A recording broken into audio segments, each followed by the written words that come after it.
মহারাষ্ট্রের মুম্বাইয়ের জনপ্রিয় পুজো গণপতি বাপ্পার পুজো এখন এই পশ্চিমবঙ্গ সহ নদিয়া জেলার বিভিন্ন প্রান্তে প্রচলিত। রানাঘাটেও চোখে পড়ে সুউচ্চতার বেশ কয়েকটি পুজো। এর মধ্যে ৫ নম্বর ওয়ার্ডের ভাংনাপাড়া এলাকার দ্বিতীয় বর্ষে এবারের মূর্তি প্রায় ১৫ ফুট উচ্চতার। শোনা যায় এত বড় গণপতি প্রতিমা শুধুমাত্র এখানেই রয়েছে। আমরা এবছর দ্বিতীয় বছরের জন্য গণেশ আরাধনার আয়োজন করেছি। এবছর আমাদের ঠাকুরের উচ্চতা আগের বারের থেকেও বেশি, অর্থাৎ প্রায় ১৫ ফুটের ঠাকুর হচ্ছে এবার আমাদের। এবং আমাদের এই ঠাকুর করানো হয়েছে অনুপ পালের কাছ থেকে রানাঘাটে।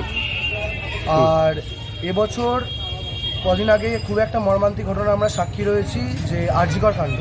সেই কাণ্ডের প্রতিবাদ জানিয়ে আমরা আমাদের পূজা কমিটির তরফ থেকে, আমাদের পুজো মণ্ডপ থেকে আমরা কিছু প্রতিবাদের ভাষা রাখছি। উদ্বোধনের দিন এই মণ্ডপের সজ্জার মধ্যে আমরা কিছু প্রতিবাদমূলক আঁকা রাখছি এবং নীরবতা পালন রাখছি। এছাড়া থাকছে আমাদের ফ্রি মেডিকেল ক্যাম্প।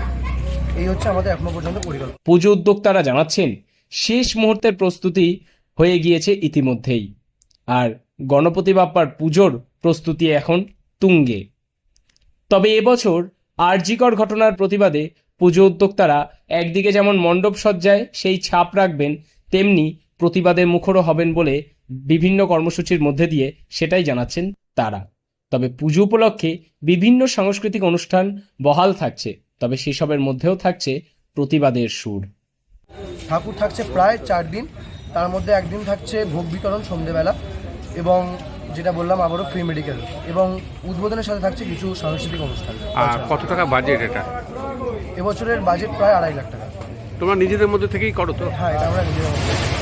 কি দাম তোমার? নিজস্ব কিছু আছে, প্লাস আমাদের চারিপাশে বাজার কমিটিতে যা কালেকশন হয় চালা, অনেক সমাজসেবী মানুষরা আছে, অনেক দাদারা আছে, গুরুরা যারা একটু যারা ডোনেশন করে কিছু, তাদের মাধ্যমে আর কি হয়ে করে ফেলছি আর কি। অসুবিধা হয়। উল্লেখ্য, বছরের পর বছর বেড়েই চলেছে গণেশ চতুর্থীতে গণপতি বাপ্পার পুজো। এই পুজো আগে মূলত মহারাষ্ট্র রাজ্যে ব্যাপক পরিমাণে প্রচলন থাকলেও এখন সে রাজ্য ছাড়িয়ে বিভিন্ন রাজ্যের পাশাপাশি বাংলার মাটিতেও এই পুজোর প্রচলন বৃদ্ধি পেয়েছে।